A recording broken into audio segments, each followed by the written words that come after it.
Back on Morning Line. Thanks for joining us on this Tuesday. Nick Barris along with Josh Horn from over at Social Security taking your phone calls. 737-7587. Some waited through the break. Some are thinking about calling and haven't yet. Do it because we go till 9 o'clock and we've got some lines open. Wanted to go back real quickly to Cindy, who was our caller going into the break. Cindy, your second question again was about drawing on your deceased husband's benefit? Yes. Okay, and your question was how to do that? Yeah, I was wondering if I do get Social Security after all this goes through or whatever. Do I file under his Social Security or do I file under my own Social Security? And I'm sorry, did you say that he was deceased? Yes. Okay, so yes, when you're over age 50, then you can draw what's called disabled widow's benefits. So normally widow's benefit starts at age 60, but you can draw as early as age 50 if you're disabled. Excuse me, I remarried. Okay, so yeah, if you're remarried, then if you were married and you were married before age 60, then you would not be able to draw widow's or disabled widow's benefits. Okay, and it's been like 4 years now since I've worked, and that's been that right after I quit work, I filed.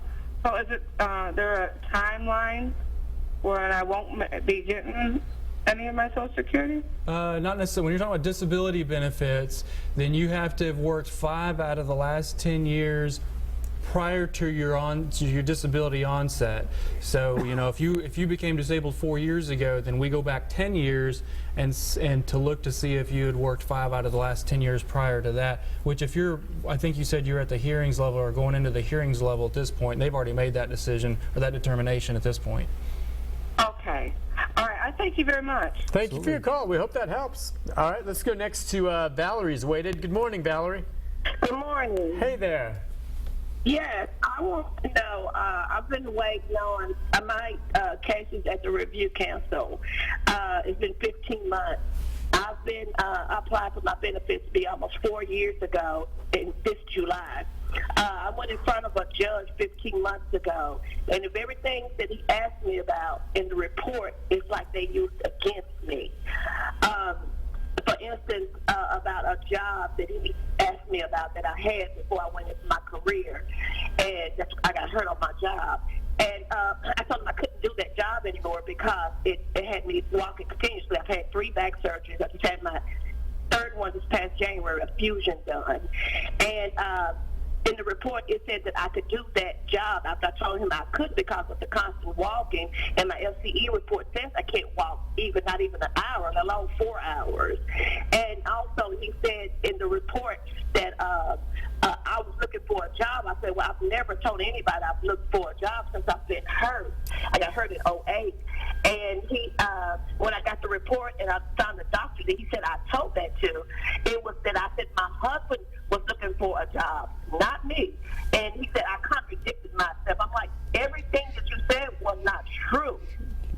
But I'm at this point that I'm just waiting and waiting and waiting. I've had 3 back surgeries. I'm over 50 years old. I'm like, I don't know what else to do. Did you say, do you have a lawyer? Yes. Oh, you have a lawyer also. Okay, and he suggests 4 years is a long time, and sounds like she has back problems, which is a common disabling condition. And it's also one of the more tricky ones for judges and examiners to decide on, to be honest. But it sounds like you're doing everything that you can and should do. And like you mentioned, that you said you had your case pending at the Appeals Council. And so and just for those who may not be familiar, if you do go to the judge at the hearings level and they deny your claim at that level, you can appeal it then to the next level, which is the Appeals Council.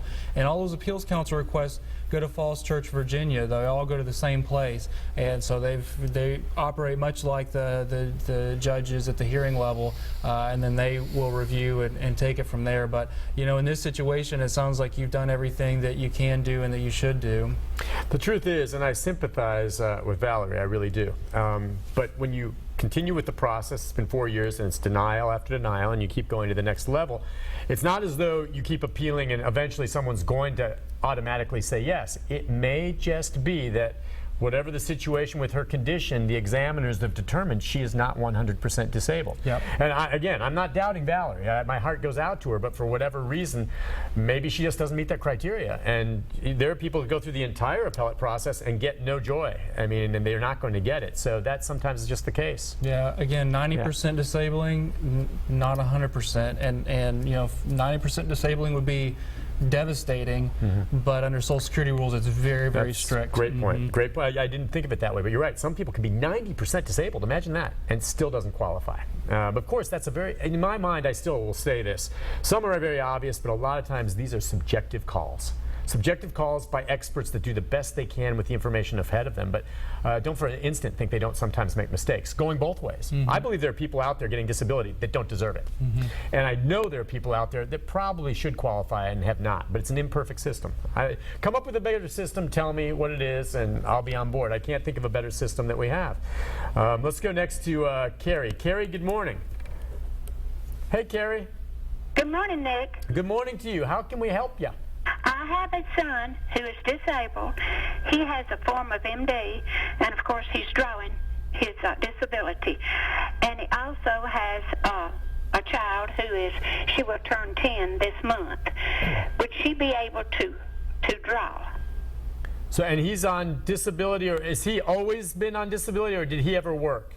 Oh, he's worked. Oh, he's worked. Okay, so he paid in, so he's on Social Security disability, and he has a 10-year-old daughter. Yes, he also has another a son and another daughter, but they're in school, and they're 18 and 24. My granddaughter, who's 24, is in college. Oh wow! And your son's muscular dystrophy just got worse over time, so now he can no longer work, and that's why he's getting disability? Or anything. He's completely. He stays in bed most of the time. Yeah, it just progressed. Okay, what do you think? Well, basically, children can draw on the record up until age 18 or as late as age 19 if they're still in high school. So once they go to college, then that's it. So minor children, that's the kind of the definition we use for minor children, can definitely draw on the record. The other time is if children are disabled and they were disabled before age 22. Now, most of the time, children can draw on their parents' records. Occasionally, we have a parent who didn't work very much or didn't pay very much into the system, and so their benefit is so small that there isn't anything payable to the family. So it's not 100% of the time that children can get benefits, but most of the time, children can get something off of the parents' record if the parent starts drawing disability or retirement. Okay, are you still there? Yeah, sounds like that's worth looking into, Carrie. Yes, I have another question about SSI. Okay. What are the guidelines for that? Yeah, and I'm glad if you would make the distinction between disability and SSI again. We do that every show, and I think it's good because people get confused. Yeah, SSI is a needs-based program. So Social Security disability is where you've worked and paid into the system, and based on what you've worked and paid in is how much you get to draw out. SSI, though, is taken, instead of taken out of the Social Security Trust Fund that taxes go into, the SSI program comes out of the General Tax Fund, and it's a needs-based program, and it's based on your income and your resources. You have to be below certain levels in order to draw that, in addition to being disabled. Now, the disability decision for Social Security and SSI are the same, and so the definition of disability. So when we send over a case to the disability office to make that decision, it could be Social Security, SSI, or maybe a combination of both. But SSI is the needs-based program. But you know what? That phrasing, and I know that's the lingo that comes from Social Security, but when you say needs-based, if I'm sitting on the outside, I'm thinking to myself, Social Security disability. You know what? Guess what, Josh? That's needs-based too. I'm applying for so needs-based. Throw that out. You go tell the home office that needs-based just confuses people. The difference in SSI and disability is the recipients. Okay, the recipients. One in disability, and check me because this is what I've learned from you. Disability is someone who's worked, paid into that fund, and then breaks their back and can no longer work. And they're getting what they put in. SSI is for a recipient who likely worked very little or never worked and were born disabled all their lives, had no means of income, and this is their safety net.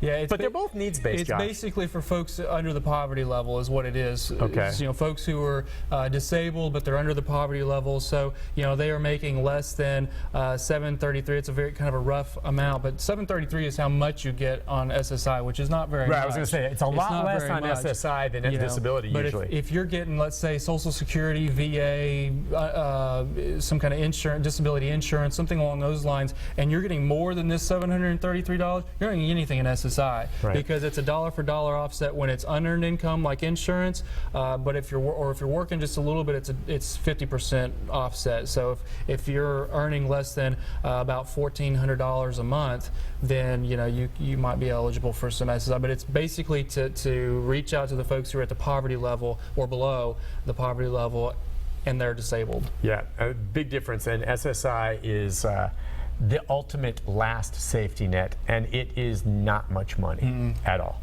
Let's take a break on that note. When we come back, if you're on hold, Mark, Shirley, and others, we've got a couple lines open if you want to jump in. Our final segment with the man, Josh Horn. He's wearing a tie. I'm not. That's why he's answering the questions. We'll be back right after this.